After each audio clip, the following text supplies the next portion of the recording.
One of the big highlights of my year so far was welcoming hundreds of people and various dignitaries to Newport for the Welsh Conservative Party conference. It was great to see so many old faces and new ones too come together in my region of South East Wales for this fantastic event.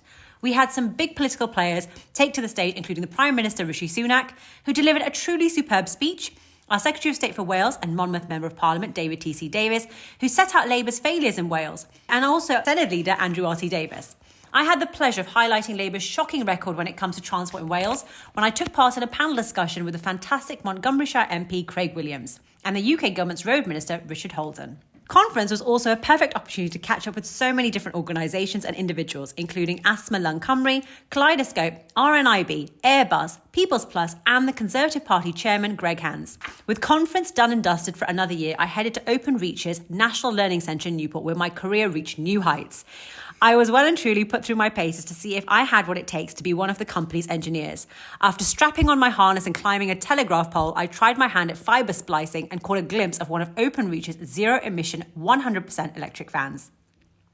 Tesco's distribution centre in Maygar was another destination I visited recently, where I was fortunate enough to be taken for a spin in the supermarket's new all-electric delivery truck.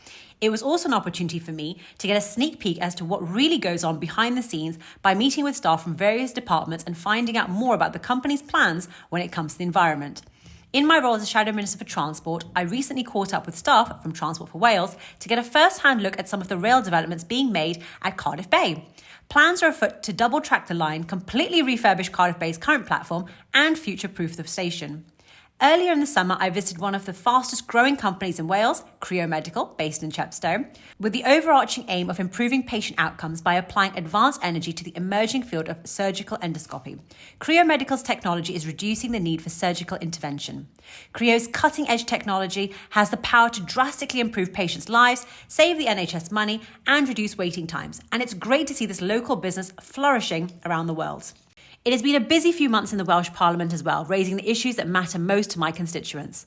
I've raised a range of topics including support for people with dementia, the cost of school uniforms on parents, problems with the A&E department at the Grange, and the rollout of the dreaded 20 miles per hour speed limits. Proposed congestion charges alongside homelessness, bus services, the coronation of King Charles III, concerns over home education proposals, and the drastic cuts to bin collections in Newport were also hot topics of conversation. A couple of weeks ago, I was delighted to give a talk at the Monmouth Conservative women's organisation, USC, giving members a flavour of what I get up to in my role as an MS before taking questions from the enthusiastic audience. To mark International Women's Day this year, I took part in a series of events, including a panel discussion with other MSs, and was given the fantastic opportunity to mentor 2 young women for the day. As well as all of that, I've been in regular contact with residents from Innisty, helping them with the ongoing issues surrounding the toxic quarry. Managed to catch up with Team Wales alongside the First Minister before they headed to America to compete. I've also visited countless businesses in the region and taken part in a series of media interviews highlighting Labour's failures in Wales on a range of issues. As ever, if there's anything I can do to help, please do not ever hesitate to get in touch by emailing natasha.asghar@senedd.wales or by calling 01633 215 138.